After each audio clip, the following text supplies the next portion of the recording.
Hey everyone, it's Horror Free for All, and I hope you're doing well today. I have here a random movie review I decided to pick up from my local library because I wanted to make a challenge to myself for at least a while to go to my library at least once or twice a month and pick out 3 movies each time I go of films that I haven't seen, and those movies I can then review on my various channels and decide if I want to pick them up in my personal collection. This movie came out in 2020. It was released by Focus Features and Universal, and it was written by Jacob Chase. And it's called Come Play. I never saw this when it came out because 2020 was a wild year. I don't know if it came out earlier in the year in the theaters, but I just never got around to seeing this. And I saw this at the library, and I was like, this kind of looks like a Babadook or Cobweb type of film, which I'm naturally into, and I do collect them because if you don't know anything about me, I'm always looking for like adult horror that feels like Goosebumps, because if you can't tell from behind, I'm a big Goosebumps guy. So having movies with like kid protagonists played up in a more serious way, in a darker way usually, in that Hollywood way. I know I keep saying that, but I look for that, and I want to collect it, and I actually might pick this up for my collection after watching this.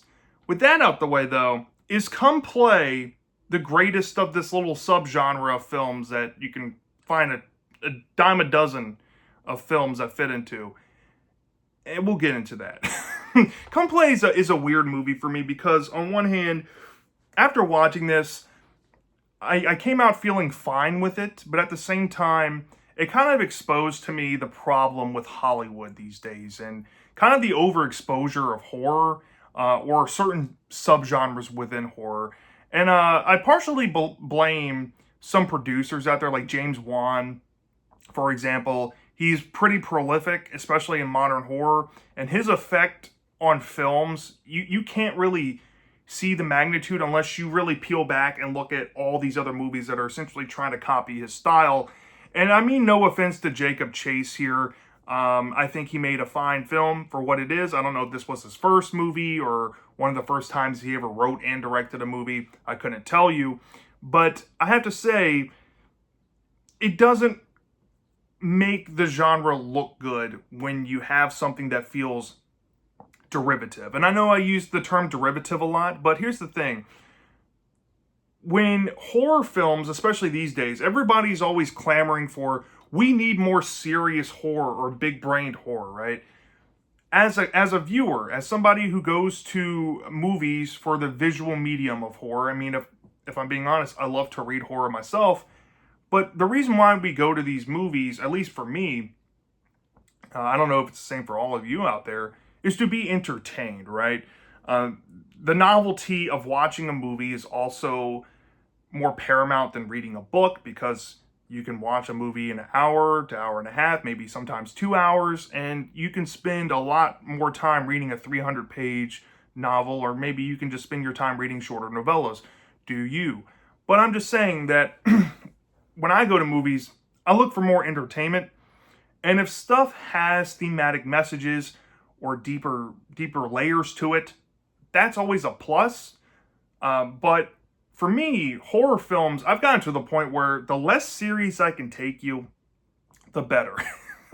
Because if I'm going into a genre film like a slasher movie, I'm just looking for fun, right? I'm looking for turn my brain off fun. I know there's some slashers out there that are played up serious, that have these deep whodunit stories. Sometimes the whodunit stories are more just a surface thing, and it still has fun, as in the case for the Scream movies or Thanksgiving, and it builds on more character stuff.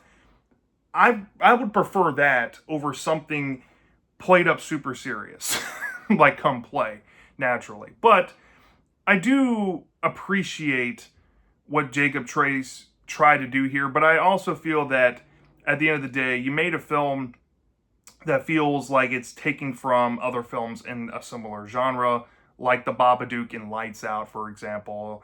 And the movie itself doesn't really have that much identity. So off the bat, before we get into a brief plot overview, would I recommend Come Play? To the average movie watcher, no. But if you're into this subgenre, maybe check it out. You might dig it, especially if you're into stuff like creepy pastas or maybe scary stories to tell in the dark. This might do it for you, but this is not a must-watch by any means. So just know that. So what's Come Play about, right?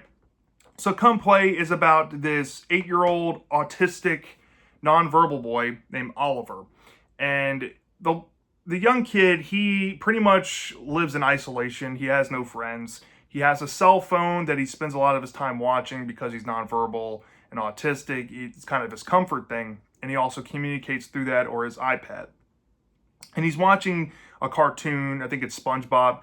If you're a SpongeBob fan, he's like mentioned 1,000 times in this movie. So there you go. But Oliver one night is, just hanging out in his room by himself, isolated while his parents are in the other room. And he has this weird phenomenon where he thinks something is in his room and he has a panic attack and he can't breathe, and his mom comes in to console him. And after this event, the rest of the story starts to build on this idea that there's a story that Oliver has on his iPad that's very reminiscent to something that you would see in scary stories to tell in the dark. And it's about this creature named Larry. And Larry is like this demon character put into like a children's ebook, okay? But we see shots early on that maybe Larry or whatever creature could be hiding in this phone or tablet can like see through the screen and see people that Oliver interacts with as Oliver, is talking to kids in the story. And early on, we see Oliver in his classroom, and he has a helper there because, he's autistic and he's nonverbal. So the helper, gives him the phone whenever he needs to respond to the teacher. And one of his classmates kind of begrudgingly, says, why does he get special treatment, blah, blah, blah, and nobody answers, but I think it's kind of obvious there. So the kid's kind of a jerk, and Oliver then is hazed by the same kid and two of his friends after they convince him to meet up with them in a certain isolated place nearby out in a field. And they corner him saying, I can't believe you fell for that. And they pretty much try to chastise him again, but the boys have a different idea once Oliver, tries to escape and, is holding his fist, trying to beat him up. They get this idea that maybe they can carry the hazing over to Oliver's house when when something weird happens. I don't want to give it away. But let's just say, while this stuff is going on, we get to meet Oliver's parents. The parents are played by John Gallagher Jr. and Jillian Jacobs. And they both do a pretty good job in this movie playing the parents here. They're really concerned about their child's development, and the mom really wants the child to start speaking. And there's like a subplot where she goes to the speech pathologist throughout the movie, asking about Oliver's progress, and maybe he'll be finally able to talk, for example. But the outcome of that is not looking good. But at least Oliver seems to be communicating that he might be making some friends. Well, we see a scene with Oliver later on. He's playing around with his iPad after he gets, done talking with his bullies early on. And he's spinning around, and he has like these Snapchat filters on his face. But then there's a shot of being possibly in the wall, right? And I think early on or later on, we also see an invisible being nearby the father's workstation when Oliver comes to visit or comes to say hi and then leaves, where pieces of paper kind of fold into the shape of a being. All right, so we get this idea that there's an entity present, right? And Oliver sees a Snapchat filter put a face on something that's unseeable. And this freaks him out, and he starts to, ask, leave me alone. Is anybody in here with me? And then it starts to communicate with him. It says that his name is Larry, and he's trying to convince Oliver that his parents don't have the best interest for him. They're kind of the reason why he's so unhappy, and play into it, and that, they should be best friends. And Oliver's like, this is weird. He's apprehensive because he's already made the effort to possibly make more friends with these kids at school. So these kids end up coming to Oliver's house, and they have a shared experience of this phenomenon that Oliver's going through with this being named Larry. And after narrowly escaping an event, they end up blaming all the damage that happens in the house to Oliver's parents, to Oliver, saying that he's crazy and that he's possibly evil. And Oliver tries to defend himself, saying, it's not me doing this, blah, blah, blah. And as the story goes along, we see the parents start to experience the phenomenon with Larry more so. And they try to tell adults, they go through the whole "you gotta believe me" stuff too. Rigmarole stuff. And then the kids from earlier that were bullying him, one of the kids, the main one that was chastising him early on in the movie, we get to see that they have a shared history together. They kind of make amends. They become friends again. And this upsets Larry, which plays into the end of the movie, where Larry, there's a stipulation with him, as you learn throughout the movie, that in this storybook that he's featured in, it kind of explains things about him. And the parents kind of learn this, that there's not enough time for Larry to be in the physical realm, so he needs to take a friend with him rather quickly. And it's made evidently clear that he's going to try to take Oliver with everything he has, let's just say. And let's just say that he also terrorizes the father and the mother at the same time. It builds up to this climax where Larry finally makes his presence shown. We get to see him, all of his CGI glory. And something may or may not happen, which may end the conflict here. And that possibly feeds into the end of the film. And I don't want to give everything away there, but that in a nutshell is what you're going to expect out of Come Play. Now, if you listen to that plot of review and think, that sounds like a lot of other movies that I've seen, it's true. I mean, Come Play really is like if you took Lights Out and The Babadook and put it together.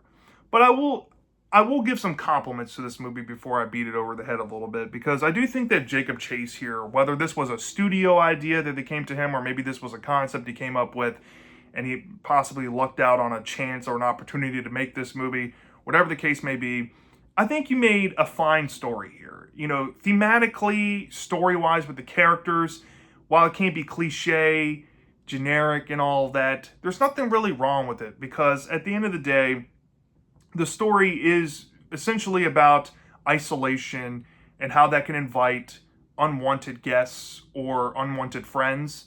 And it's about who you surround yourself with, not about the ailments or the problems you have weighing you down, right? So that ties kind of well to the main character, who's 8 years old. I think Oliver is well acted. All the acting performances in this movie are very serviceable and fine. I really think that nobody here brought a stiff performance. For a kid playing a nonverbal child, I don't know if he's nonverbal in real life or whatever, or maybe actually autistic, but there was believability in the kid's autism here. And I do think that that kind of adds to the story in some subtle ways, for the audience at least, to experience the horror that he goes through, because he can't communicate with it. It creates this cerebral connection with the audience, and I think that does work. And some other compliments I can give to it: there are some really good cinematography shots in this movie. Some creative things, like with the Snapchat filter thing, putting a face on the being behind him. I thought that was really neat. And that goes into some suspense building scenes as well. One of my favorite ones is when the father is in his, I don't know if he worked at a toll booth or a security guard depot, which is like just a little small glass building, not big at all, where he's just surrounded by glass essentially, and he sees all the lights go out. I thought that was really effective. I think that the scene when the kids first all share the experience of Oliver inside of Oliver's house, where the lights start going out, that was really creepy, and I thought that sequence was really well done. So yeah, there are some shots in this movie that build up suspense very well, and the cinematography looked pretty nice, I have to say. Pretty solid positives altogether. I mean, on a fundamental basis of what makes a movie good, it does click off a lot of those boxes. However, it doesn't quite hit good, because these negatives do add up. And while I have no problem with the story, even though it's generic, that is kind of what sets it back. That's the first problem I have with it. There's nothing about it that really sets it apart. The monster concept I guess we can say the monster concept of Larry itself is kind of creepy in that Alvin Schwartz scary stories to tell in the dark type of way, but it's not done up in the way that you would think. The movie spends a lot of time um, trying to build up anticipation of what the monster looks like, similar to movies like Cobweb, of course, and it's still a CGI fest. But Larry kind of looks generic, not that scary when he does reveal, and yeah, there's some things about the movie that just haven't aged well, even for a movie that's only like 4 years old. And that's one of the things I think that doesn't stand out to other films, because I think the Babadook's more iconic. I think even the troll monsters from Don't Be Afraid of the Dark are more iconic. Hell, there's even a new movie that I haven't seen yet. I think it's like a spider film. I forget what it's called, but came out this year. And even that concept has me more intrigued than something like this. I mean, it just plays into the other negative I have with the film. The pace drags. I mean, this as a story, this would fare better as a short story in an anthology collection or something. If this was like 13, maybe 25 pages, this would score way higher, because you don't have to sit through an hour and 30 plus minutes of just plot dragging ass. And it wouldn't be as obvious if the story was more gripping. But I think part of the reason why this is the case is because, unlike some other films where you get to like see the kid converse and do things, Oliver is nonverbal. So a lot of the characterization is put onto the other characters of the side. It's kind of like a silent mass killer slasher movie kind of thing, where if you don't have a villain who talks, the other characters have to carry the movie. And I just don't feel like the other characters carried the narrative as strongly as Oliver could to help that plot seem less meandering.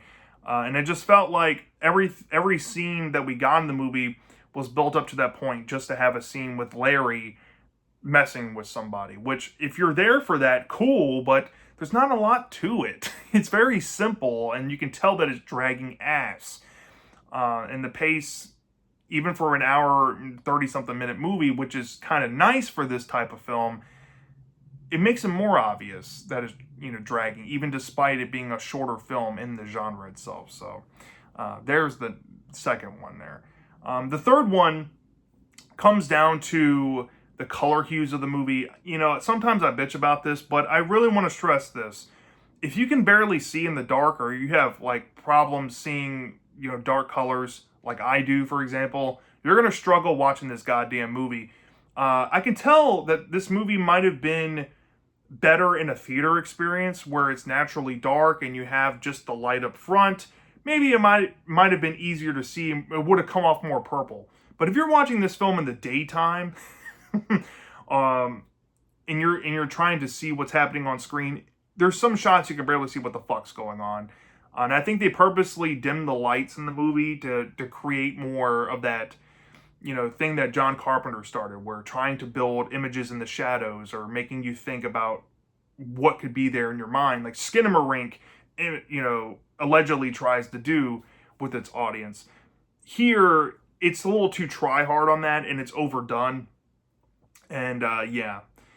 And getting to my last negative, the subplot stuff about the parents going to the speech pathologist and stuff, trying to convince them that they're also sharing the same experience that Oliver is going through, and all of that. It surprisingly eats up a good amount of minutes of this movie, and I really don't feel like that needed to be in it. The whole speech pathologist angle about him going to speech therapy, we didn't need that. I mean, you could have just had a movie where the parents, they notice Oliver acting weird, he makes some friends, maybe they're more welcoming with them coming over, but the friends end up seeing what Oliver sees, tries to blame everything on him. The parents punish him for the first time because, he has some accountability here, but then Oliver, ends up proving them that he was right, and they just handle it themselves. That would have made the movie much shorter, I feel, and much more concise and condensed.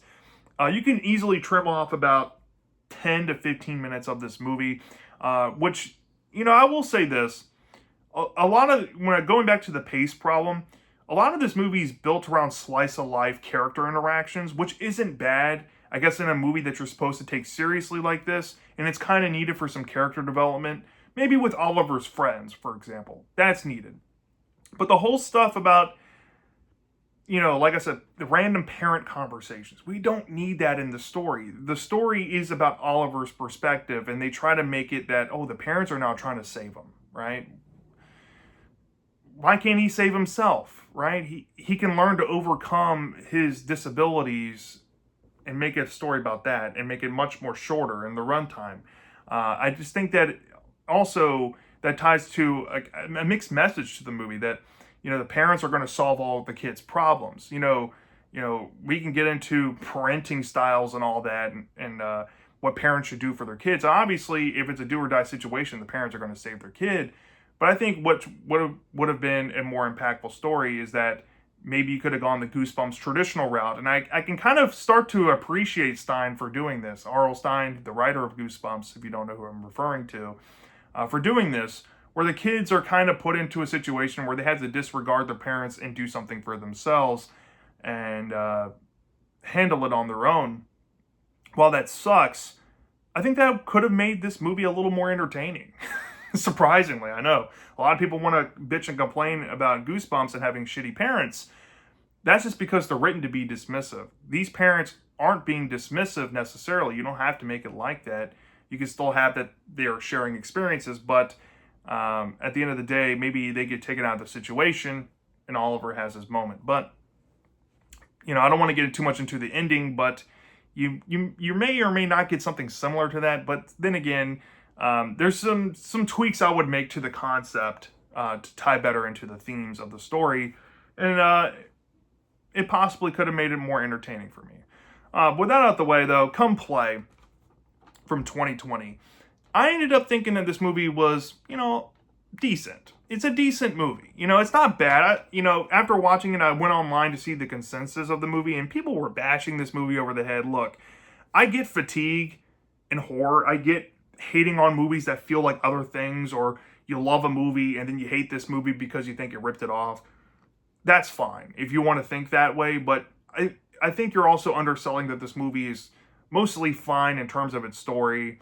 It's kind of average and basic, but it's nothing offensive, in my opinion. It's just decent, and it stands out for at least that. So from a 0 to 5 star basis, I'd probably give this little flick here maybe like a 3.25 out of 5 stars if I'm being very generous, but that's my ceiling for it. I'm leaning maybe a 3 as well, but I'm going to settle with that today. It's a decent pushing good. It just needed some tweaks, shorter run time, and I think this could have been, a good movie, right? And that's all this is supposed to be. These type of movies are made to make money at the box office, get, young kids in chairs and, buy the popcorn or whatever. It's a popcorn movie, but at the same time, it's also playing into the trend that modern horror kind of falls into, where you have to take horror seriously, and because you have to take it more seriously, you can notice more problems. That also kind of plagues this. If this was like a dumb, fun, Goosebumps mocking type of movie, this could have been pretty wild, and they could have gone way overboard with it, but they just didn't do it. So it kind of falls into that, we're taking horror seriously, typecasted Goosebumps for adults, or more mature take of Goosebumps, a subgenre of horror, and that's unfortunate, but it is what it is. So yeah, that's my thoughts on Come Play. Let me know down in the comment section if you've seen this movie before. Do you love it or do you hate it? I'm dying to know. And I'll see you next time.